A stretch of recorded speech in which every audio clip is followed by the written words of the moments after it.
8 mice were placed inside a perfect world. Unlimited food, unlimited water, no predators, no disease, no cold. Nothing could hurt them, ever. 5 years later, every single one of them was dead, and no doctor on Earth could have named the cause. This was Universe 25. In 1968, a scientist named John Calhoun built a paradise for mice. Warm apartments, endless feeders, perfect safety. He had one question, and he chased it for 20 years. What happens to a society when nothing is hard anymore?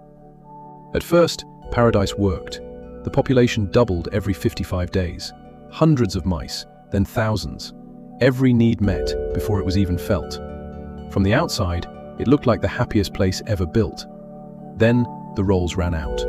In a normal world, young mice leave, claim new ground, become someone. Here, there was nowhere to go. Every role was already taken, and the mice with no place to fill simply stopped. Some drifted to the center and lay in silent piles. Attacked, they wouldn't fight back. Mothers abandoned their pups, or worse. And the last generation became something new. They didn't fight, they didn't mate, they didn't connect. They just ate, slept, and groomed themselves for years. Calhoun called them the beautiful ones. Perfect fur, perfect health, not a single scar, because they never engaged with anything at all. They looked like the best mice in the colony. They were already gone. The last birth came, and after that, silence.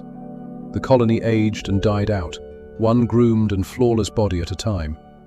When the paper came out, the world drew the obvious lesson. Comfort kills, abundance destroys. But that is not what Calhoun wrote. Read his conclusion, and you find something far more precise and far more unsettling. The food never ran out. The water never ran out. What ran out was a reason to be needed. When the number of mice grew past the number of meaningful roles, the ones without a place stopped functioning. Comfort didn't kill them. It just removed the friction that made being alive feel like something. Now look around you. Food arrives at your door. The predators are gone. The temperature holds perfectly stable. You live in the softest, safest world any human has ever known. A paradise your ancestors would have wept for. And yet, the quiet young men who have opted out, the perfect bodies on perfect screens, groomed, polished, and disconnected, the strange heaviness of having everything and feeling nothing. You have seen the beautiful ones. You have scrolled past 1,000 of them. Some nights, you've been one. But here's what the mice couldn't tell you. Remember Spark. For 300,000 years, his world was the opposite of paradise. Darkness, hunger, eyes waiting beyond the firelight. And he didn't collapse. He didn't opt out. Because every single night, he had a role that mattered. Someone had to keep the fire. Someone had to watch the dark. Someone had to carry the flame to the next camp and teach the young how not to let it die. Nobody in Spark's world was surplus.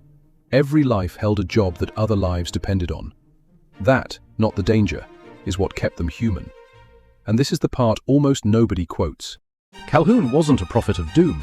He spent the rest of his career trying to save the mice, building new universes, changing one variable at a time, searching for the single thing you could add to paradise to keep it alive. His answer? When physical space runs out, grow into conceptual space, ideas, creation, networks, making roles that never existed before. He gave it a heavy name, ideational generativity. But it means something simple. The way out is to keep making new reasons to be here. The mice couldn't do that. They couldn't invent a purpose, couldn't imagine a role that didn't exist yet. When the old ones ran out, they had nothing. You are not a mouse. You can build a fire that no one asked you to build and tend it anyway. So if your life feels strangely empty in the middle of all this comfort, you are not broken and you are not lazy. You're a firekeeper, standing in a world that quietly took away your fire, fed you, warmed you, and left you with nothing to guard. The fix isn't a harder life. It isn't suffering for its own sake. It's finding the thing that goes out if you stop showing up. A craft, a person, a place, a promise. Something real that needs your watch. Universe 25 still sits there in the data. A perfect world, 8 founders, and an extinction no autopsy could explain. The mice never had a choice. You still do. Spark kept his flame through the longest night in history. Not because it was easy, but because it was his. Find the fire only you can keep, and keep it. Subscribe and stay here by the fire. You'll hear many more of Spark's stories. And if you want to see where the fire leads next, hit subscribe right there. Spark's saving you a seat by the flame.